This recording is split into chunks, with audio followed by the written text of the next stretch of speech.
जय हिंद दोस्तों एक बार फिर से आप सभी का स्वागत है हमारी इस ज्ञान की दुनिया में। दोस्तों आज के हमारे इस वीडियो में हम आपके लिए लेकर के आए हैं शिव महापुराण रुद्र संहिता के द्वितीय खंड के अध्याय 42वें की कथा, जिसमें दक्ष के यज्ञ को पूर्ण करने के बारे में बताया गया है। दोस्तों ब्रह्मा जी कहते हैं, नारद मुनि इस प्रकार श्री हरि मेरे देवताओं और ऋषि मुनियों की स्तुति से भगवान शंकर बहुत प्रसन्न हुए। वे हम सबको कृपा दृष्टि से देखते हुए बोले, प्रजापति दक्ष, मैं तुम सभी पर प्रसन्न हूँ। मेरा अस्तित्व सबसे अलग है, मैं स्वतंत्र ईश्वर हूँ। फिर भी मैं सदैव अपने भक्तों के अधीन रहता हूँ। 4 प्रकार के पुण्यात्मा मनुष्य ही मेरा भजन करते हैं। उनमें पहला आर्त, दूसरा जिज्ञासु, तीसरा अर्थार्थी और चौथा ज्ञानी है। परंतु ज्ञानी को ही मेरा खास सानिध्य प्राप्त होता है, उसे मेरा ही स्वरूप माना जाता है। वेदों को जानने वाले परम ज्ञानी ही मेरे स्वरूप को जानकर मुझे समझ सकते हैं।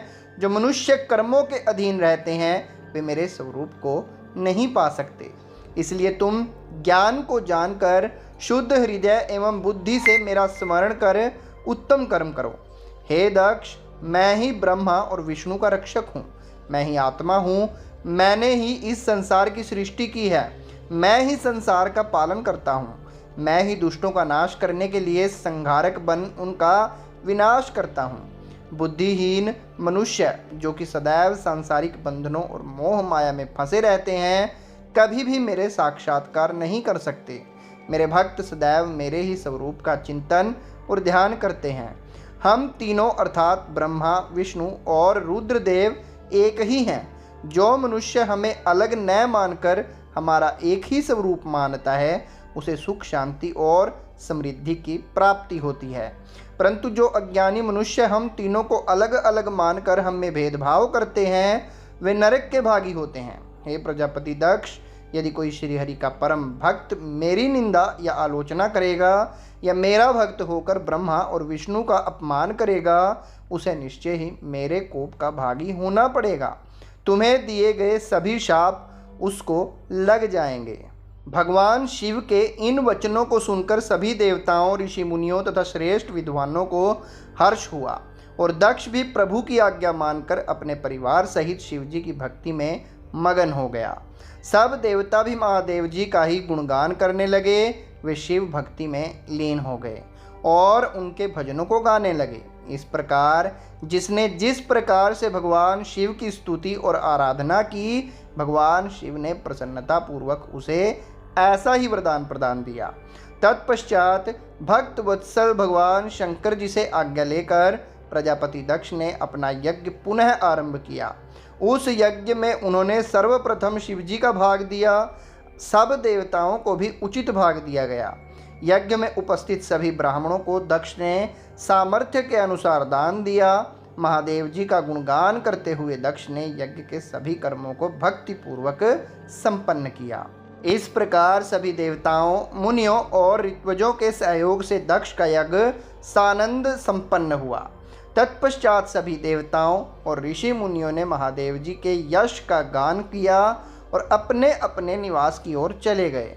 वहां उपस्थित अन्य लोगों ने भी शिव जी से आज्ञा मांगकर वहां से प्रस्थान किया।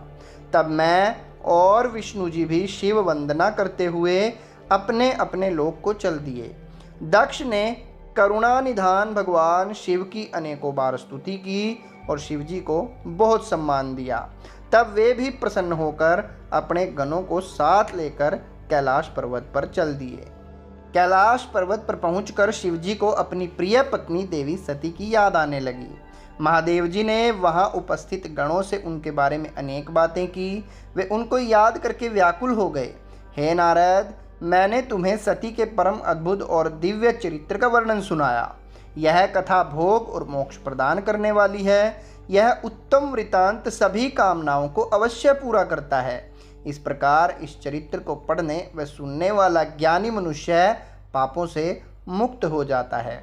उसे यश, स्वर्ग और आयु की प्राप्ति होती है। जो मनुष्य भक्ति भाव से इस कथा को पढ़ता है, उसे अपने सभी सत्कर्मों के फलों की प्राप्ति होती है।